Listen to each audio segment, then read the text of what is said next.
जाका नेव्ही म्हणटात, भारत देशाची नेव्ही म्हणटात, ते नेव्हीची सुरवात आसा पयलीं ते करपी पयलो राजा कोण जर जायत जाल्यार शिवाजी महाराज. त्यांनी हिंदवी स्वराज्याचे आरमार जे आसा पयलीं ते स्थापन केले. म्हणजे त्या वेळार आरमार जे आसा पयलीं ते युरोपाच्या सगळे दिसाकडे आसताली नेव्ही, आणि त्या माध्यमांतल्यान ते लोक वेगवेगळ्या प्रांतांतले वताले ते प्रांत काबीज करपाक. आणि हे जाणून घेवन शिवाजी महाराजान आरमार स्थापन केले. हांव हे भुरग्यां खातीर मुद्दाम म्हणटा इतल्या खातीर की भुरग्यांच्या जिवनात सुद्धा विजनरी एटिट्यूड जो आसा पयलीं, शोधक जी एटिट्यूड जो आसा पळय तो आसूंक जाय. आणि म्हणूनच शिवजयंती आमी साजरी करता आसतना तांचे जिवनातले तांचे स्वभावाचे वेगळे वेगळे पैलू. शिवाजी महाराज भयंकर कनवाळ आशिल्लो. गरिबाबद्दल किंवा एकदम दारिद्र्य मनीस आसा त्याचे बद्दल ताका भयंकर कितें काळजी आनी कीव वयताली. तर हे ज्यो गोश्टी आसा पळय त्या वेगळ्या वेगळ्या माध्यमांतल्यान आमी ते भुरग्यां भितर आमी दवरपाक जाय.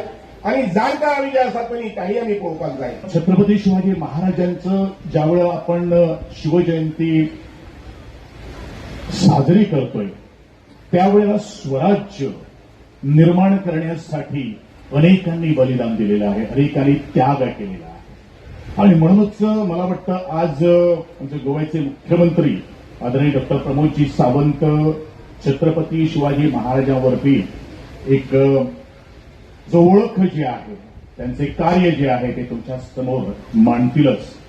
पण सध्या आजच्या ह्या 5-6 दिवसात संपूर्ण गोव्यामध्येच नाही तर संपूर्ण भारतभर फक्त एकच नाव आज प्रत्येकाच्या ओठावर गाजतंय, ते म्हणजे शिवाजी सावंत यांच्या कादंबरीवर अवलंबून असलेलं छावा हा चित्रपट.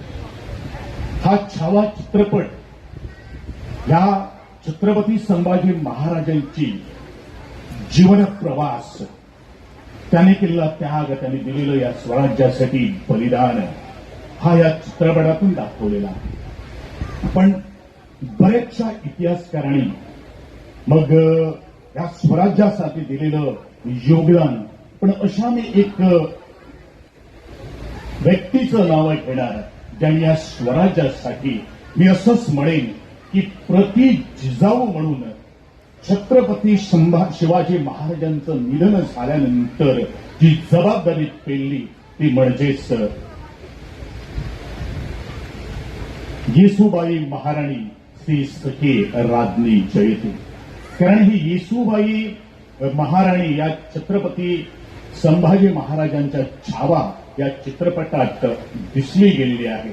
आपण गोमंतकीय तसं बघितलं तर खरे अर्थाने छत्रपती शिवाजी महाराजांच्या शिवशाहीमध्ये राहिलो म्हणून सुरक्षित राहिलो. नाहीतर पूर्ण गोमंतकावरती जर 450 वर्ष जर पोर्तुगीजांचं राज्य झालं असतं तर त्याने पूर्णतः धर्मांतरण कधीच केलं असतं. म्हणून शिवशाही राहिली म्हणून धर्मांतरण रोखलं गेलं. तर आज जे शिवशाहीच्या ह्याच्यावरती उल्लेख करत असताना आपण बघतोय की ही शिवजयंती ही गोव्यातल्या प्रत्येक तालुक्यामध्ये साजरी होत आहे. हा खूप मोठा अभिमान आहे. पूर्णतः 12ही तालुक्यामध्ये मोठ्या स्वाभिमानाने म्हणजे गोमंतकातील सगळे लोक ही शिवजयंती साजरी करतात, शिवराज्य अभिषेक साजरा करतात. ही खऱ्या अर्थाने अभिमानाची गोष्ट आहे. शिवशाही साजरी करत असताना छत्रपती शिवाजी महाराज हे रयतेचे राजा होते. छत्रपती शिवाजी महाराजांना म्हणजे ज्या पद्धतीने आपण म्हणतोय की छत्रपती शिवाजी महाराज ह्या 18 पंगड जातींना घेऊन पुढे जात होते.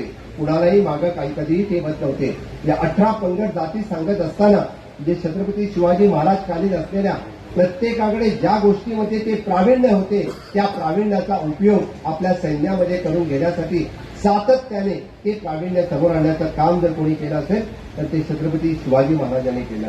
छत्रपती शिवाजी महाराज यांच्याही काळात अंत्योदय हे तत्व त्यावेळीही चालत होतं. छत्रपती शिवाजी महाराजांच्या या रयतेमध्ये कुणीही भुका न राहिला पाहिजे यासाठी त्याने रयतेवरचा कर्ज कमी करण्याचं काम त्यावेळीच्या त्यावेळीच्या वतनदारांना दिलं आणि वतनदारांना सांगितलं की जो वतन तुम्ही म्हणजे कलेक्ट करतात किंवा जो वतन कलेक्ट करत होते त्यातलं एक पार्ट वतनदार स्वतःला ठेवत होते आणि दुसरा आदिलशाहीला देत होते. छत्रपती शिवाजी महाराजांनी सांगितलं की फक्त त्यातला तुम्ही 3 भाग हे त्या रयतेला द्या. तो रयतेचा हक्क त्याच्यावरती आहे. हे तत्व जर कोणी घालून दिलं असेल तर ते छत्रपती शिवाजी महाराजांनी घालून दिलेलं आहे.